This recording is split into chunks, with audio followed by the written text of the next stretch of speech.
नमस्कार विद्यार्थी मित्रांनो, स्वागत आहे तुमचं आमच्या स्टडी डायरी यूट्यूब चॅनलमध्ये। महाराष्ट्र लॉ सीईटी परीक्षा करिता आपण कायदेशीर कारण मीमांसा म्हणजे लीगल रिझनिंग यावर एक लेक्चर सिरीज चालू केलेली आहे। आणि विद्यार्थी मित्रांनो, या लेक्चर सिरीज मधला आपला हा पुढचा लेक्चर आहे। यामध्ये आपण आयपीसी कलम 120 अ फौजदारी संगनमत, त्याचबरोबर आयपीसी कलम 124 अ राजद्रोह, त्याचबरोबर आयपीसी कलम 300 मर्डर, त्याचबरोबर आयपीसी कलम 351 हमला आणि आयपीसी कलम 383 बळजबरीने एखादी वस्तू घेणे याप्रमाणे या कलमांचा अभ्यास आपण आजच्या व्हिडिओ लेक्चरमध्ये करणार आहोत। विद्यार्थी मित्रांनो, तुम्ही लॉ सीईटी 3 इयर आणि लॉ सीईटी 5 इयरची जर तयारी करत असाल तर चॅनलला नक्की सबस्क्राइब करा। तर विद्यार्थी मित्रांनो, एलएलबी सीईटीच्या या परीक्षेमध्ये आपल्याला फौजदारी कायद्यामध्ये काय काय विचारलं जातं आणि कशा प्रकारे प्रश्न विचारले जातात याची संपूर्ण माहिती आजच्या लेक्चरमध्ये तुम्हाला पाहायला मिळणार आहे। त्यामुळे व्हिडिओला शेवटपर्यंत नक्की पहा। याकरता विद्यार्थी मित्रांनो, आपण लॉ सीईटी 2024 च्या परीक्षेकरता एक कंप्लीट कोर्स लॉन्च केलेला आहे। यामध्ये फुल सिलेबस नोट्स पीडीएफच्या माध्यमातून मिळणार आहेत। यूट्यूब बेसिसवर रेकॉर्डेड व्हिडिओ लेक्चरच्या लिंक तुम्हाला मिळणार आहे। 1000 पेक्षाही जास्त प्रॅक्टिस एमसीक्यू तुम्हाला मिळणार आहे। फुल सिलेबसवर टेस्ट सिरीज मिळणार आहेत। याची फी असणार आहे 1000 रुपये आणि याकरता स्क्रीनवर जो नंबर दिलेला आहे त्यावर तुम्हाला कॉन्टॅक्ट करून माहिती मिळवायची आहे। अशा प्रकारे विद्यार्थी मित्रांनो, लॉ सीईटी 2024 करता हा आपला कंप्लीट कोर्स असणार आहे। आता आपण कायदेशीर कारण मीमांसा यामध्ये काय विचारलं जातं याबद्दल थोडी माहिती घेऊया। या विभागामध्ये प्रत्येक प्रश्न हा कायदेशीर तत्वावर आधारित असतो। यालाच आपण पुढे तत्व असं संबोधणार आहोत। विद्यार्थी मित्रांनो, ही तत्वे योग्य त्या निष्कर्षाप्रती घेण्यासाठी संबंधित वस्तुस्थितींना वापरायची असतात। ही तत्वे खऱ्या अर्थाने खरी असतील किंवा नसतील, पण ती खरी आहेत असे आपल्याला समजायचं आहे असं गृहीत धरून आपल्याला त्या प्रश्नाचं उत्तर सोडवायचं आहे। त्याचबरोबर दुसऱ्या शब्दात आपल्याला जर सांगायचं म्हटलं तर खालील प्रश्नांची उत्तरे देताना आपण त्या प्रश्नाखाली दिलेल्या तत्वांव्यतिरिक्त इतर कोणत्याही तत्वाचा विचार करायचा नाही। त्याचबरोबर त्या प्रश्नात दिलेल्या वस्तुस्थिती व्यतिरिक्त इतर वस्तुस्थिती आपल्याला गृहीत धरायची नसते। त्याचबरोबर या विभागाचा जो हेतू असतो तर हा विद्यार्थ्यांना कायद्याच्या अभ्यासात किती रस आहे हे तपासायचं असतं, विद्यार्थ्याचं संशोधन कल तपासायचं असतं। तर विद्यार्थी मित्रांनो, अशा प्रकारे लीगल रिझनिंग सोडवत असताना या सगळ्या गोष्टी आपल्याला लक्षात घेणं गरजेचं असणार आहे। त्याचकरता आपण काही आता महत्त्वाच्या गोष्टी पुढे पाहणार आहोत।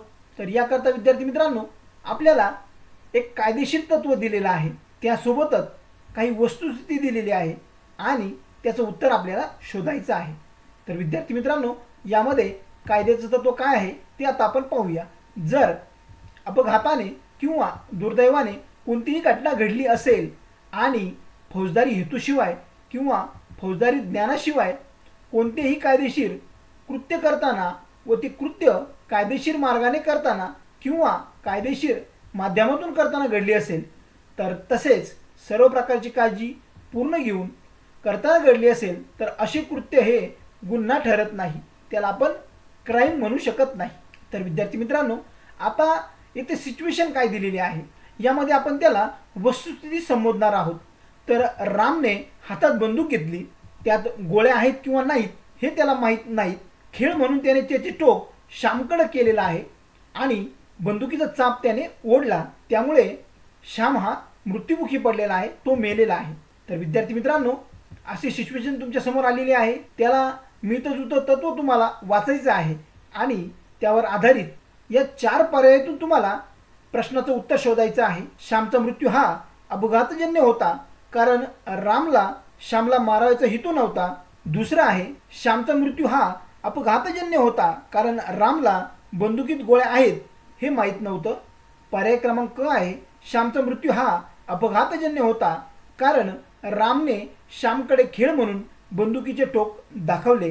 चौथा आहे, श्यामचा मृत्यू हा अपघातजन्य नव्हता कारण रामने योग्य ती काळजी घेतली नव्हती। तर हे 4 पर्याय दिले आहेत। या 4 पर्यायापैकी योग्य पर्याय आहे पर्याय क्रमांक ड, श्यामचा मृत्यू हा अपघातजन्य नव्हता कारण रामने योग्य ती काळजी घेतली नव्हती। तर विद्यार्थी मित्रांनो, या प्रश्नाचं उत्तर आपण कसे शोधलेलं आहे तर आपल्याला कायद्याने दिलेलं तत्व हे आपल्याला वाचायचं आहे। अशा प्रकारे आपल्याला कायद्याचं एक तत्व दिलेलं आहे. यामध्ये गुन्हा करण्याची तयारी हा गुन्हा नाही, म्हणजे क्राईम करण्याची जी प्रिपरेशन आहे तर ते क्राईम होत नाही. गुन्हा करण्याची तयारी संपल्यानंतर तो गुन्हा करण्याच्या उद्देशाने केलेले पुढील कोणतेही कृत्य म्हणजे गुन्हा करण्याचा प्रयत्न होय व असा प्रयत्न हा स्वयं एक गुन्हा आहे. तर विद्यार्थी मित्रांनो, याकरता हे तत्व तुम्हाला आता वाचल्यानंतर तुम्हाला वस्तुस्थिती पाहिजे आहे. काय दिलेली आहे ती, सॅम आणि टिम अशी दोन व्यक्तीची नावं आहेत. सॅमला टिमची हत्या करायची होती व त्यामुळे त्याने बाजारात जाऊन त्याच्या घरात पेरण्यासाठी म्हणजे त्याच्या घरात ठेवण्यासाठी काही स्फोटके आणली.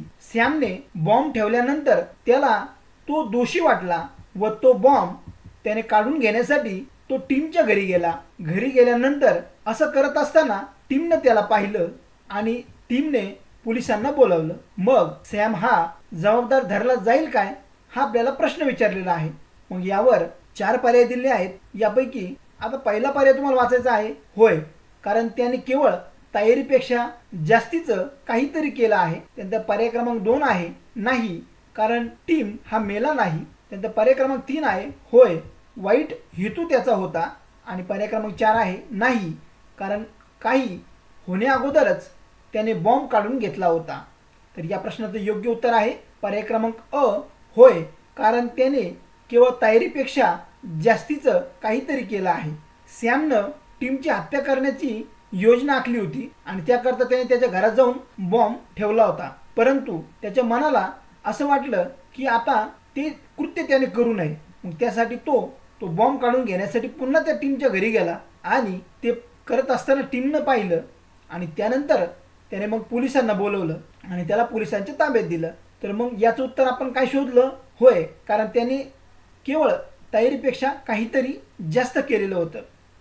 कारण का, तर कायद्याचं तत्व आपल्याला काय दिलं आहे, गुन्हा करण्याची तयारी संपल्यानंतर तो गुन्हा करण्याच्या उद्देशाने केलेले पुढील कोणतेही कृत्य म्हणजे गुन्हा करण्याचा प्रयत्न होय. अशा प्रकारे आपण कायद्याच्या तत्वाला वाचूनच त्या प्रश्नाचं उत्तर शोधलेलं आहे. आता विद्यार्थी मित्रांनो, आपल्याला फौजदारी कायदा पाहत असताना काही गोष्टी माहीत असणं आवश्यक आहे. तर यामध्ये आता आपण काही माहिती घेणार आहोत आणि त्यान्वये प्रश्न सोडवणार आहोत.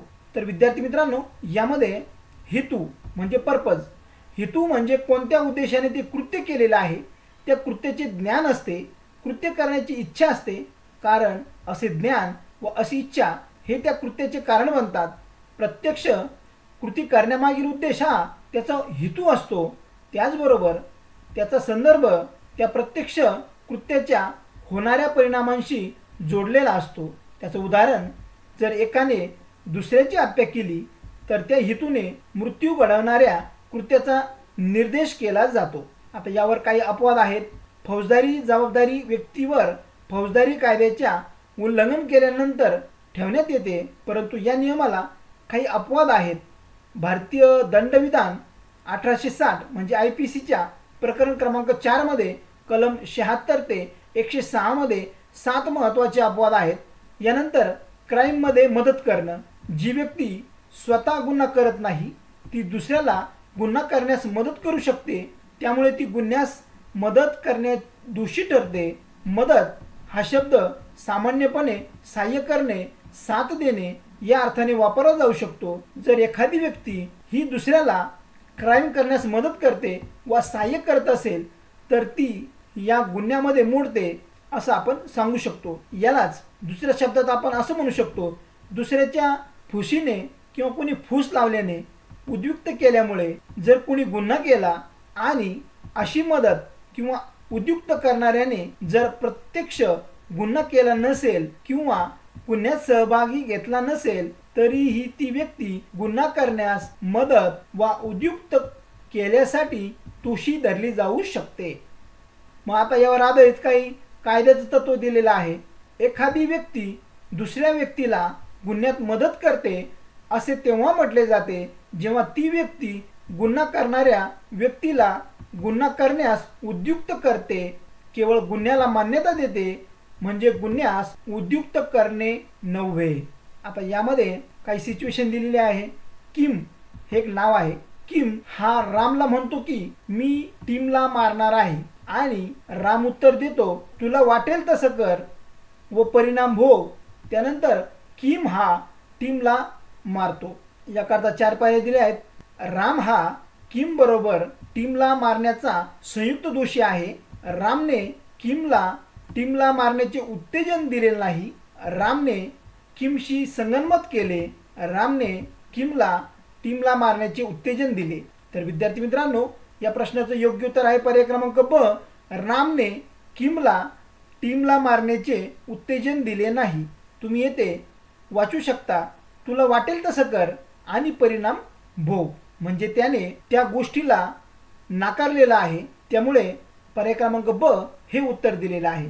विद्यार्थी मित्रांनो, कायद्याचं तत्व वाचावं आणि सिच्युएशननुसार त्या प्रश्नाचं योग्य उत्तर तुम्हाला शोधायचं असतं. विद्यार्थी मित्रांनो, आपल्या समोर एक कायद्याचं तत्व दिलेलं आहे. यामध्ये जेव्हा 2 किंवा अधिक व्यक्ती बेकायदेशीर कृत्य पण बेकायदेशीर मार्गाने करण्याचे मान्य करतात किंवा घडवून आणतात, त्यासाठी एकमेकांशी करार करतात किंवा सहमती करतात, तेव्हा त्या व्यक्तींनी क्राईम करण्यासाठी फौजदारी संगनमत केले असे म्हटले जाते.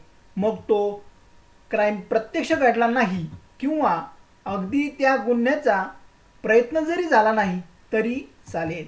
अशा प्रकारे तत्व दिलेलं आहे. आता आपल्या समोर एक कंडिशन आहे.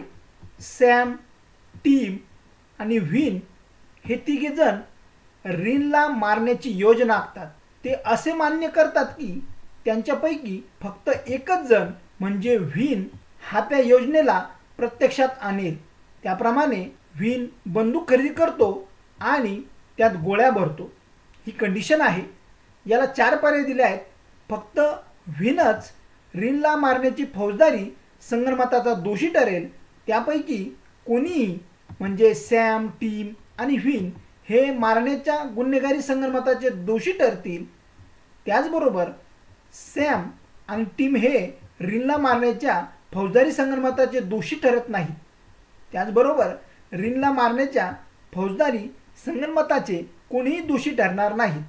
तर या प्रश्नाचं योग्य उत्तर आहे पर्याय क्रमांक ब, त्यांच्यापैकी कोणीही म्हणजे सॅम, टीम आणि व्हीन हे मारण्याच्या गुन्हेगारी संगनमताचे दोषी ठरतील.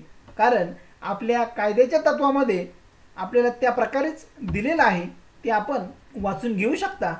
याप्रमाणे विद्यार्थी मित्रांनो, कायद्याचं तत्व आणि वस्तुस्थिती यामध्ये आपल्याला समतोल साधायचा असतो आणि प्रश्नाचं उत्तर द्यायचं असतं.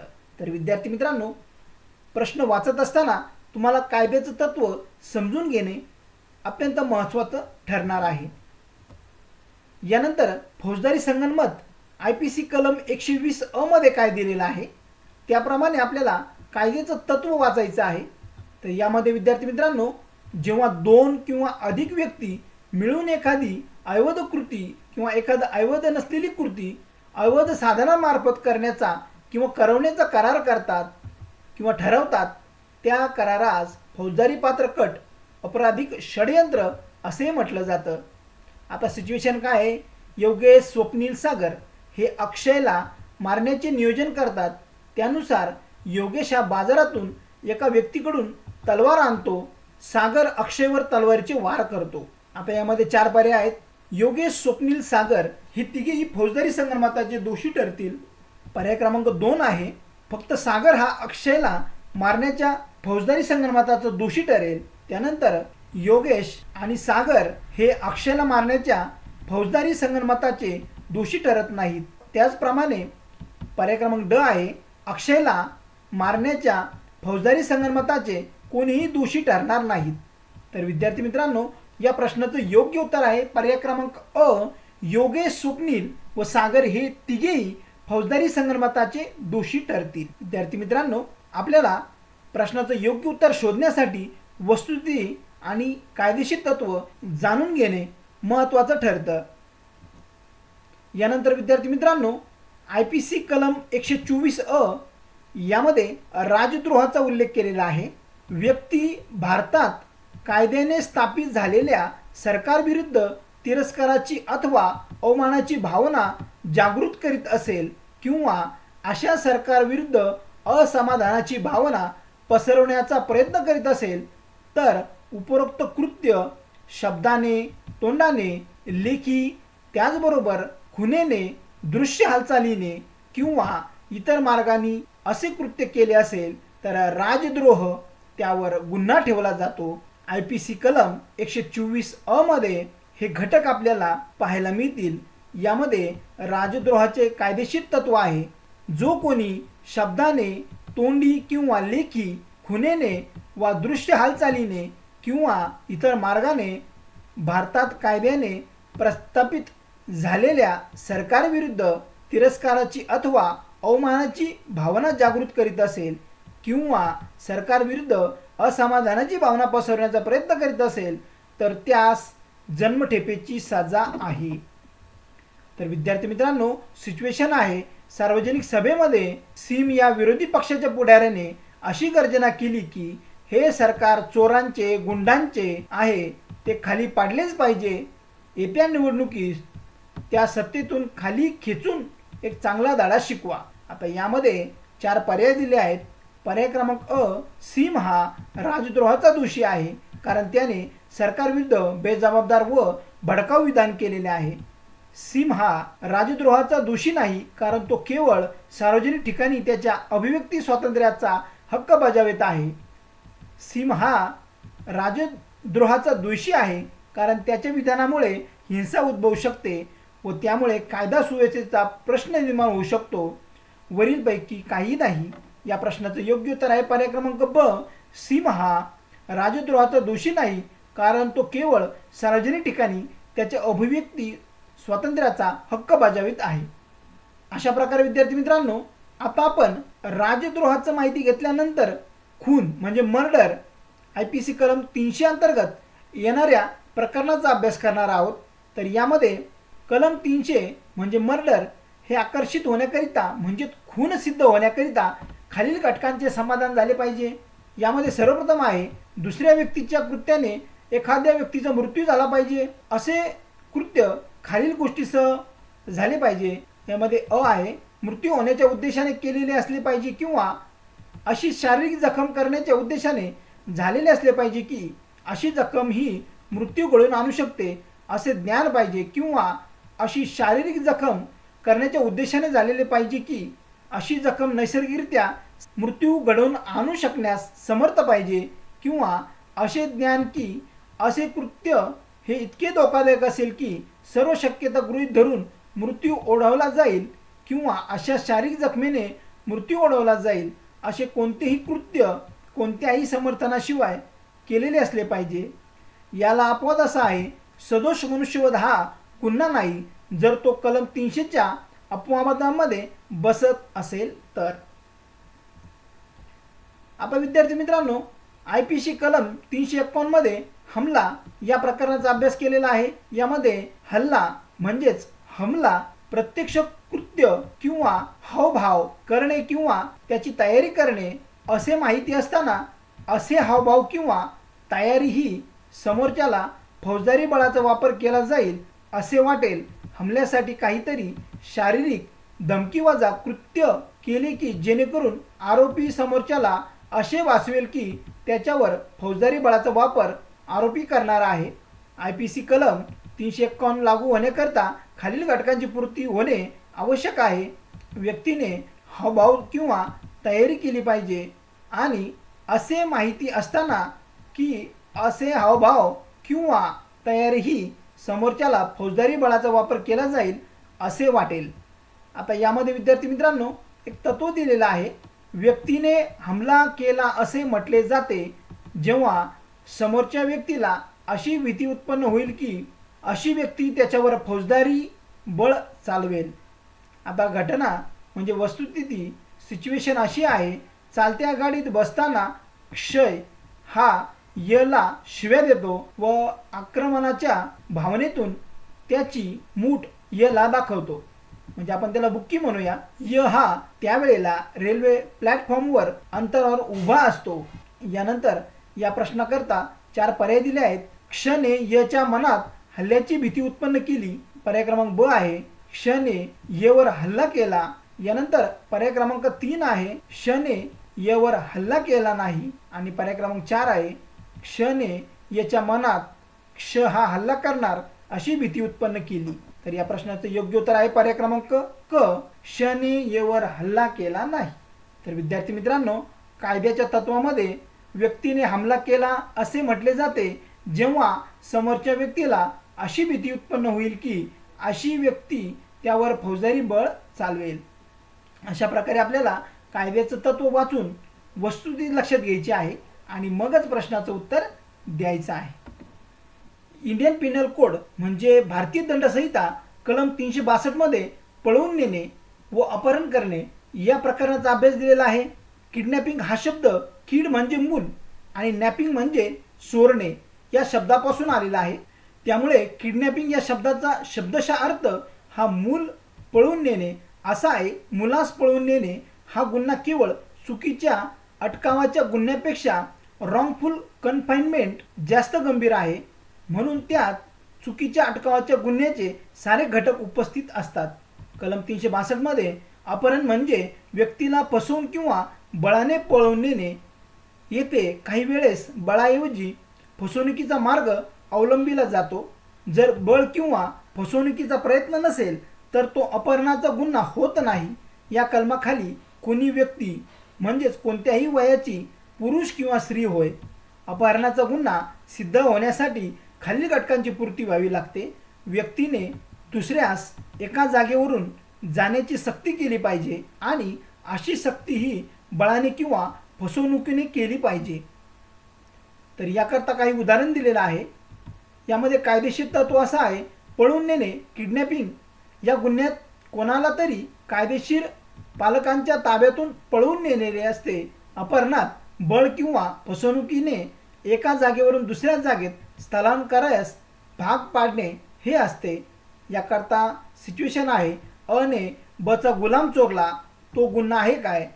याकरता पळवून नेणे, अपहरण आणि कोणताही नाही. यामध्ये पर्याय आहेत, गुलामी ही बेकायदेशीर आहे, ब च्या कायदेशीर ताब्यात त्याला नेलेले नाही, अ ने कोणाला तरी बळजबरीने नेलेले आहे. तर विद्यार्थी मित्रांनो, या प्रश्नाचं योग्य उत्तर आहे पर्याय क्रमांक क, अ ने कोणाला तरी बळजबरीने नेलेले आहे. तर विद्यार्थी मित्रांनो, अशा प्रकारे कायद्याचं तत्व वाचूनच आपल्याला वस्तुस्थिती पाहायची असते आणि प्रश्नाचं योग्य उत्तर निवडायचं असतं. यानंतर बळजबरीने घेणे भारतीय दंडसंहिता कलम 383 मध्ये चोरी व रॉबरी यामधला क्राईम म्हणजे बळजबरीने घेणे होय. वस्तूच्या मालकाचा इच्छेचा अनादर करून हा क्राईम घडतो. भीतीपोटी कोणत्याही भीतीपोटी एखाद्याला मिळकत द्यावयास लावणे हा या गुन्ह्याचा घटक आहे. दुसऱ्या शब्दात याला बळजबरीने घेण्याच्या गुन्ह्यात भीती आणि त्यामुळे दिलेली मिळकत हे दोन्हीही सिद्ध व्हायास लागतात. कलम 383 खाली गुन्हा सिद्ध होण्यास खालील घटक सिद्ध करावे लागतात. व्यक्तीला हेतुपूर्वक जखमेची भीती टाकली पाहिजे. अशी भीती ज्याच्याकडून काही प्राप्त करायचे आहे त्याला किंवा त्याच्या जवळच्या माणसाला टाकली पाहिजे. अशी भीती ही त्याने त्या भीतीपोटी काहीतरी द्यावे म्हणून टाकली असली पाहिजे.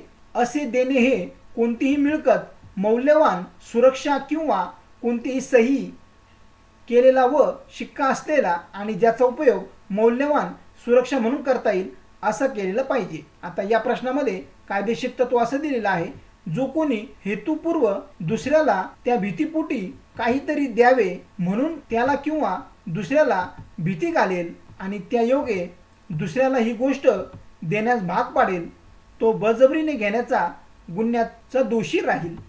वस्तुस्थिती अशी आहे, ह गच्या घरात शिरला व त्याच्या पत्नीची मान पकडली. पत्नीचे नाव जे होते. जर ग ने त्याला लगेच रुपये 10,000 दिले नाहीत तर तिला भोकसण्याची धमकी दिली. ह ने तसे केले व ह वर बळजबरीने घेण्याचा खटला चालेल, कारण ह ने चोरी केली, बळजबरीने घेणे नाही. ह ने बळजबरीने घेण्याचा गुन्हा केला. ह ने चोरी व बळजबरीने घेण्याचा गुन्हा केला. ह ने कोणताही गुन्हा केला नाही.